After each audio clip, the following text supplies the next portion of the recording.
दोस्तों आज हम फिलाटेक्स स्पेशल लिमिटेड कंपनी के बारे में बात करने वाले हैं क्योंकि यहाँ पर इस कंपनी से अपडेट निकल कर आ रही है जिसमें इस कंपनी ने अपना Q4 रिजल्ट को अनाउंस कर दिया है और साथ में यहाँ पर कंपनी फंड को भी राइज करने वाली है।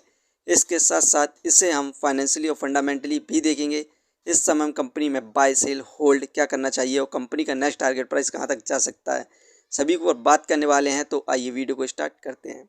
दोस्तों Filatex special limited Indian waste company है जो कि मैन्युफैक्चरिंग का कार्य करती है। ये कंपनी प्रोडक्शन करती है cotton, wooden, silk sneak socks और साथ में ये कंपनी प्रीमियम स्टॉक्स को भी मैन्युफैक्चरिंग करती है जैसे एडिडास, फिला मार्क, वॉल्ट डिज्नी। दोस्तों फिलाटेक्स स्पेशल लिमिटेड कंपनी का शेयर प्राइस अभी 24 पैसे चल रहा है। आज के दिन इस कंपनी में हमें 4.35% के रिटर्न्स देखने को मिल रहे हैं जो कि पॉजिटिव रिटर्न्स हैं। कंपनी का शेयर प्राइस भी 24 पैसे पर स्टार्ट हुआ था 9.15 पर। वहीं पर 6 महीने में इस कंपनी में हमें गिरावट देखने को मिली 35.14% की। 6 महीने पहले कंपनी का शेयर प्राइस 37 पैसे था, जिसके बाद इस कंपनी में गिरावट हुई और अपना न्यू लो बनाया 14 पैसे, जिसके बाद इस कंपनी में हमें दोबारा से तेज़ी देखने को मिल रही थी और इस समय कंपनी का शेयर प्राइस 23 पैसे और 24 पैसे पर स्टे चल रहा है। वहीं पर बात करी जाए 5 साल की, तो 5 साल में इस कंपनी में हमें ज़बरदस्त गिरावट देखने को मिली 90.77% की, क्योंकि 5 साल पहले कंपनी का शेयर प्राइस ₹2.79 था 24 मई 2024 को, जिसके बाद से इस कंपनी में लगातार गिरावट देखने को मिल रही थी और इस कंपनी ने अपना न्यू लो बनाया 14 पैसे, जिसके बाद से इस कंपनी में अब हमें दोबारा से तेज़ी देखने को मिल रही है। आने वाले 2 से 3 महीने के अंदर इस कंपनी का शेयर प्राइस 30 पैसे को भी क्रॉस करने की संभावना है। दोस्तों इस कंपनी से जितनी भी अपडेट निकल कर आ रही हैं उन सभी को हम देखते हैं। पहले हम इस कंपनी का Q4 रिजल्ट को देखते हैं। यहाँ पर रेवेन्यू 22.96 करोड़ हुआ है क्वार्टर और क्वार्टर बेसिस पर। यहाँ पर इंक्रीमेंट देखने को मिला 2.68% का, क्योंकि पिछले साल इस कंपनी का रेवेन्यू 22.36% था। वहीं पर ईयरली बेसिस पर हमें डिक्लाइन देखने को मिल रहा है 65.66% का। नेट प्रॉफिट 0.31 करोड़ हुआ है क्वार्टरली बेसिस पर। यहाँ पर डिक्लाइन देखने को मिला हमें नेट प्रॉफिट में 78.32% का, क्योंकि पिछले साल इस कंपनी का नेट प्रॉफिट 1.43 करोड़ था। ईयरली बेसिस पर भी हमें डिक्लाइन देखने को मिला 81.98% का। इस बार जो Q4 का रिजल्ट आया उसमें इस कंपनी का जो प्रॉफिट हुआ है इस समय कम हुआ है।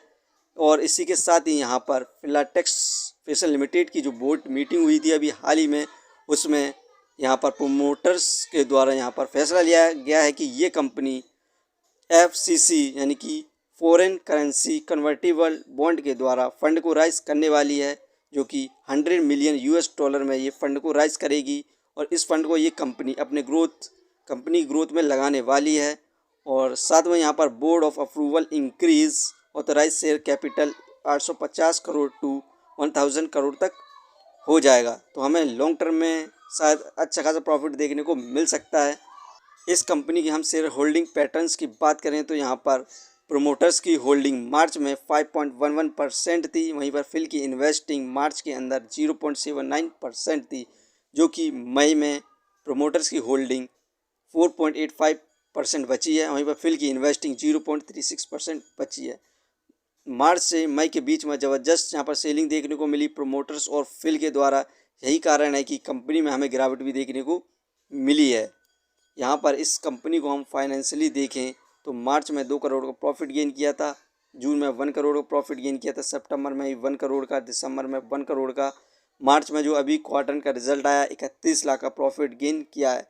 यहाँ पर इस कंपनी ने प्रॉफिट गेन किया है, लेकिन इस कंपनी का जो प्रॉफिट हुआ है कम हुआ है, तो आप इस कंपनी में नज़र बनाए रख सकते हैं। शॉर्ट टर्म में शायद ये कंपनी प्रॉफिट दे सकती है। फंडामेंटली देखें तो मार्केट कैपिटलाइजेशन 200 करोड़, जो कि ठीक है इसके प्राइस के हिसाब से। डेप्थ ऑफ इक्विटी 0.02 ठीक है, क्योंकि इस कंपनी ना के बराबर कर्ज है। रिटर्न ऑफ इक्विटी 0.34%, ये हमें पर ईयर यहाँ पर 1% के भी रिटर्न्स नहीं दे रही है, क्योंकि इस कंपनी में हमें लगातार गिरावट देखने को मिल रही थी। अर्निंग पर शेयर 0.01 ठीक है, डिविडेंड दी नहीं रही। बुक वैल्यू 2.78, ये शेयर बुक वैल्यू से अपने बहुत ज़्यादा सस्ते दाम पर मिल रहा है, फेस वैल्यू 1। यहाँ पर ये कंपनी फाइनेंशियली और फंडामेंटली ठीक है, लेकिन जो इसका क्वाड्रेंट का रिजल्ट आया है उसमें इस कंपनी का जो प्रॉफिट हुआ बहुत ज़्यादा कम हुआ है, तो हमें फ़िलहाल के लिए इस कंपनी में बहुत ज़्यादा तेज़ी देखने को नहीं मिलने वाली है। तो यदि आप इस कंपनी को लॉन्ग टर्म के लिए कंसीडर करना चाहते हैं तो आप इन्वेस्टमेंट कर सकते हैं। शॉर्ट टर्म में ये कंपनी फ़िलहाल के लिए ज़्यादा प्रॉफिट नहीं दे पाएगी।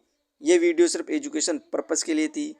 यदि आप किसी भी कंपनी या स्टॉक्स पर इन्वेस्ट करते हैं तो एक बार अपने फाइनेंशियर्स और एक्सपर्ट की सलाह ज़रूर लें। कभी भी लोन लेके इन्वेस्टमेंट ना करें, वरना आप भारी मुसीबत में पड़ सकते हैं। कंपनी के बारे में जानकारी सही लगी हो तो अपने चैनल को सब्सक्राइब करें, जिसका नाम है स्टॉक एनालिसिस। धन्यवाद।